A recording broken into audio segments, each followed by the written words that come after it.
Well, good morning. Welcome to Bedtime Stories. My name is Pastor Michelle, and today is Sunday, August 16th. And here we are, right? In the midst of all the chaos that surrounds us. I at least have this that I can look forward to and know that these videos are a fun thing that I like doing. It is something that I like doing these videos. So let's start with the Lord's Prayer. Our Father, who art in heaven, hallowed be thy name. Thy kingdom come, thy will be done on earth as it is in heaven. Give us this day our daily bread, as we forgive our debts. Give us this day our daily bread, and forgive us our debts as we forgive our debtors. And lead us not into temptation, but deliver us from evil. For thine is the kingdom, and the power, and the glory forever. Amen.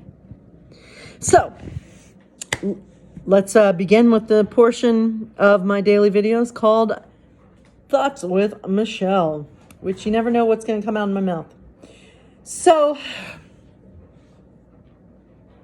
yeah, it's nice to reflect on the past sometimes. So, just a little known fact about me. I grew up, my childhood was filled with quite a few happy memories. And I want to just point out one of the things that I loved doing as a kid and even into my teens. I loved doing things for other people, hence maybe why I went into ministry. But anytime around the holidays, I would love to do stuff for the family. For example, the last Christmas my grandma was alive, I remember I performed Christmas. I sang to her, and I did a little Christmas show for her. And I look back, it was kind of weird because I sang the song Santa Baby to my grandma. Who knows what was behind that selection, why I chose that. But I just remember that was the last Christmas my grandma was alive. And I remember, even if just for a moment, I was only 13 at the time. And even just for a moment, I remember her smiling and laughing. And I brought joy to her life, even in just a moment. And I was happy about that. And I think about all the other things I've done for my family. Oh, man. I've made a lot of videos. My mom got me a camcorder back when I was a freshman in high school. And it was one of those bulky ones. And I remember I spent a good portion of that first year making video after video after video. And I even made a video for my mom for Christmas. And it's a video that we watch now. It's now converted to DVD. And it's a Christmas video that I made for her that's 2 hours long. Yes, 2 hours long. But it's become tradition that we watch that every year. So we've been watching that for 20 plus years, which is, it's crazy. It's crazy to see me as a ninth grader and seeing what I look like then. And now I look at how I look now and I wonder what happened to my figure. But that's just something about me. I still, to this day, I like doing things like that. I miss, being able to put together I love being a host, and trying to do special things on the holidays. So that's just something about me. It's always been a part of who I am, taking care of others, bringing joy to others' lives, even if for a little bit. And one of my love languages is gifts. And for me, one of the greatest gifts that you can give someone. Look at these dogs. They're just crazy. What are you doing? Whoa! Okay. One of the gifts that you can give someone doesn't cost any money. It's just being present.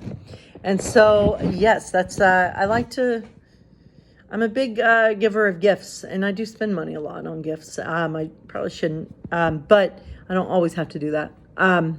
Anyway, that's just my random, what are you guys doing? Thoughts of the day. Sound like they knocked something down.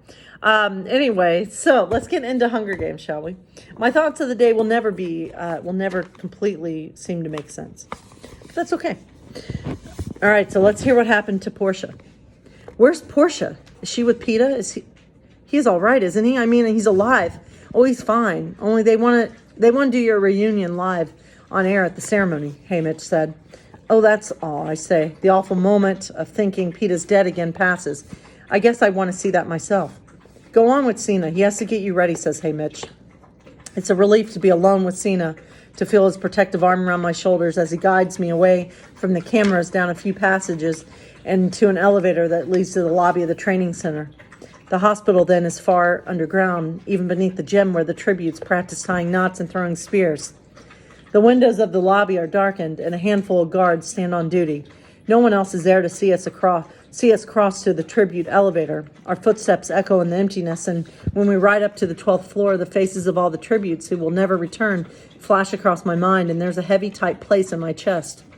When the elevator doors open, Vina, Flavius, and Octavia engulf me, talking so quickly and ecstatically I can't make out their words. The sentiment is clear, though. They are truly thrilled to see me, and I'm happy to see them, too, although not like I was to see Cena. It's more in the way one might be glad to see an affectionate trio of pets at the end of a particularly difficult day. They sweep me into the dining room, and I get a real meal. Roast beef and peas and soft rolls, although my portions are still being strictly controlled, because when I ask for seconds, I'm refused. No, they don't want it all coming back up on the stage, says Octavia. But she secretly slips me an extra roll under the table to let me know she's on my side. We go back to my room, and Cena disappears for a while as the prep team gets me ready. Oh, they did a full body polish on you, says Flavius enviously. Not a flaw left on your skin. But when I look at my naked body in the mirror, all I can see is how skinny I am. I mean, I'm sure I was worse when I came out of the arena, but I can easily count my ribs. They take care of the shower settings for me, and they go to work on my hair, nails, and makeup when I'm done. They chatter so continuously that I barely have to reply, which is good since I don't feel very talkative. It's funny because even though they're rattling on about the games, it's all about where they were, what they were doing, or how they felt when a specific event occurred. I was still in bed. I had just had my eyebrows dyed. I swear I nearly fainted. Everything is about them, not the dying boys and girls in the arena. So yesterday we didn't get to do the John Pavlovitz only because I was outside and the neighbor was outside, and I just decided to cut the video short. So today, John Pavlovitz, the title is Life is Short, People Are Hurting, Don't Be a Jerk. This is one of my all-time favorites that he has written. So here we go. I walked around today and I looked at people. They were passing me in the grocery store, driving beside me on the highway, filling my news feeds, walking by the house. I tried to really see them. I tried to look beneath the polished veneer that they wore to imagine the invisible burdens they might be carrying beneath it. Sick children, relational collapse, financial tension, crippling depression, profound grief, crisis of faith, loss of purpose, or maybe just the custom-designed multitude of the nagging insecurities and fears they've been carrying around since grade school and have never been able to shake. As I looked at all these people, I wondered what kind of specific and personal hell they might be enduring, and it reminded me, so I'm reminding you, life is stunningly short and it's eggshell fragile. Most people are having a really tough time. They're almost always in more pain than you think they are. Everyone is doing the very best they can to get through this day, and many are going through all manner of horrors in the process. No one is immune from the invasive collateral damage of living. And you don't have to save these people or fix them or give them any special treatment. They are rarely asking for such things. The thing these wounded and weary human beings need most from you as you share this space with them is for you not to be a jerk. It's really that simple. They need you not to contribute to their grieving, not to compound their sadness, not to amplify their fear, not to add to their adversity. They need anything a little kinder than contempt from you. They need you to embrace the vow of doctors and caregivers of trying to do no harm to them. This isn't difficult either. Actually, when it comes right down to it, not being a jerk is about as elementary as it gets. Don't impose your religious beliefs on other people. Don't demand that they adapt to your preferences of identity or orientation. Don't try to take away things that keep them physically healthy or give them peace of mind or allow them access to education or opportunity. Don't put obstacles in a parent's way of caring for their children or working to support them or guiding them safely into adulthood. Don't tell people who they can marry or how they should worship or where they can call home. Don't do things that make them more vulnerable to sickness and sadness and stress. Don't try to keep people from having things that you take for granted. Strangely enough, it's actually so much more work to be a jerk to people, and yet so many seem hopelessly bent on it.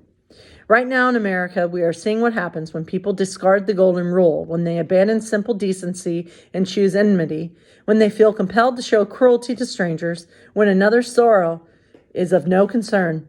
On social media, in our school hallways, in our neighborhoods, even in the highest levels of government, we are seeing an epidemic of malevolence, men and women seemingly driven to be hurtful and to do damage, human beings compelled to be jerks.